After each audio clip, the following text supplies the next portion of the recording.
Assalamualaikum warahmatullahi wabarakatuh.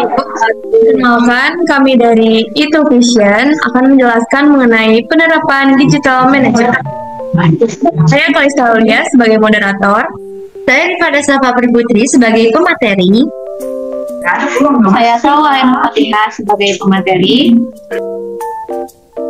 Saya Alia Meviana Nurlinda sebagai pemateri. Saya Hani Atiana sebagai pemateri.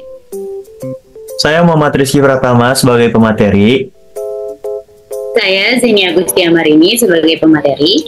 Saya Novita Nada Gratia sebagai pemateri. Sebagai pemateri. Di sini kami akan menjelaskan mengenai penerapan digital management di era komunikasi modern.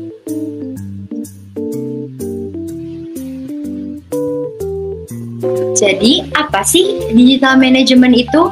Jadi, manajemen digital merupakan serangkaian tindakan yang diambil untuk mengelola bisnis menggunakan teknologi digital yang sangat penting di era komunikasi saat ini. Selanjutnya adalah di sini ada 3 pilar pemasaran digital, yaitu Pilar pemasaran digital ada 3. Yang pertama yaitu penjualan digital. Penjualan digital adalah proses penjualan produk atau layanan yang dilakukan secara daring melalui saluran virtual. Yang kedua, operasi digital merupakan konsep yang mengintegrasikan proses bisnis secara digital di seluruh organisasi. Yang ketiga, ada pemasaran digital. Strategi pemasaran yang menggunakan media digital untuk mempromosikan produk, jasa, atau merek. Pemasaran digital dilakukan melalui berbagai platform digital seperti website. baik. Yang selanjutnya adalah penerapan. Penerapan digital manajemen di perusahaan merupakan hal yang sangat penting untuk meningkatkan efisiensi dan efektivitas operasional. Berikut adalah beberapa langkah yang dapat diambil untuk peningkatan penerapan digital manajemen di perusahaan. Jadi yang pertama adalah menggunakan teknologi digital. Jadi perusahaan harus menerapkan teknologi digital dalam semua aspek operasional.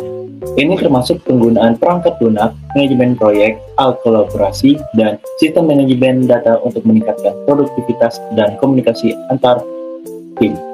Yang kedua adalah integrasi platform digital. Proses mengintegrasikan data dari berbagai aplikasi ke dalam satu solusi sangat penting. Hal ini memungkinkan perusahaan untuk memiliki akses yang lebih baik terhadap informasi dan meningkatkan pengambilan keputusan. Yang ketiga adalah analisis data. Melakukan analisis data untuk memahami kinerja konten dan operasional perusahaan. Dengan menganalisis data yang masih mentah, perusahaan dapat mengidentifikasi tren dan pola yang dapat membantu dalam pengambilan keputusan strategis. Yang keempat adalah strategi konten. Strategi konten ini membuat rencana yang jelas untuk mengelola konten yang berguna dan efektif. Dan yang terakhir adalah fokus pada tujuan perusahaan.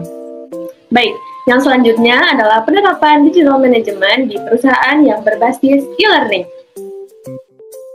Yang pertama ada integrasi teknologi dalam pembelajaran, yaitu menggunakan learning management system seperti Moodle atau Canva untuk mengelola konten khusus, pendaftaran siswa, dan pelacakan kemajuan. Contoh yang kedua yaitu aplikasi pembelajaran mobile. Mengembangkan aplikasi mobile untuk memungkinkan akses dan materi pembelajaran kapan saja dan di mana saja, serta meningkatkan fleksibilitas bagi para siswa. Yang kedua adalah strategi pemasaran digital. Contoh yang pertama adalah optional SEO untuk kursus. Menerapkan teknik SEO untuk meningkatkan visibilitas halaman kursus di mesin pencarian. Memastikan siswa untuk potensial dapat dengan mudah untuk menemukan program yang ditawarkan. Selanjutnya, pemasaran melalui media sosial. Menggunakan platform seperti Instagram, Facebook, dan LinkedIn untuk mempromosikan kursus, berbagi testimoni siswa, dan membangun komunitas pembelajar. Dan strategi yang terakhir adalah email marketing untuk retensi siswa. Mengirim email berkala kepada siswa dengan informasi tentang kursus baru, materi tambahan, dan pengingat untuk menyelesaikan kursus. Yang ketiga, ada analisis data untuk pengambilan keputusan. Analisis data untuk pengambilan keputusan ini memiliki 2 cara penerapan. Yang pertama, ada pelacakan kemajuan siswa. Di sini menggunakan analitik, untuk memantau kemajuan siswa dan tingkat penyelesaian kursus, membantu dalam mengidentifikasi area yang perlu perbaikan. Yang kedua, ada analisis umpan balik. Mengumpulkan umpan balik dari siswa melalui survei dan kuis untuk mengevaluasi kualitas materi dan instruksi, serta melakukan penyesuaian berdasarkan hasil tersebut. Yang keempat, ada integrasi platform untuk efisiensi sistem manajemen konten. Untuk mengelola dan perbarui konten kursus secara efisien, termasuk video, dokumen, dan kuis. Dan ada penggunaan API, memanfaatkan API untuk menggunakan LMS dengan alat lain seperti sistem pembayaran, alat website, atau alat webinar, platform komunitas, dan mempermudah pengelolaan dan interaksi. Yang kelima, pengembangan konten yang relevan.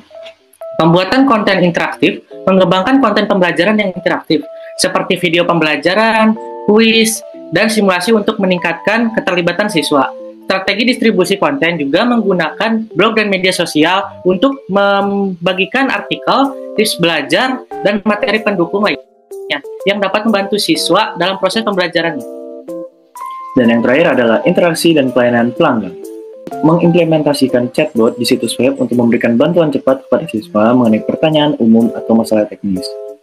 Forum diskusi dan komunitas membuat forum diskusi di platform untuk mendorong interaksi antar siswa dan instruktur serta membangun rasa komunitas.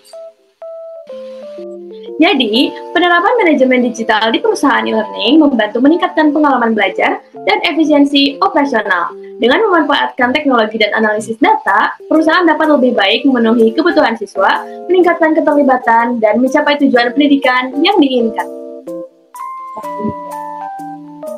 Demikianlah pemaparan dari kami, Vision, terkait penerapan manajemen digital di komunikasi modern. Sekian, wassalamualaikum warahmatullahi wabarakatuh. Dadah. Terima kasih. Vision. We are the Vision.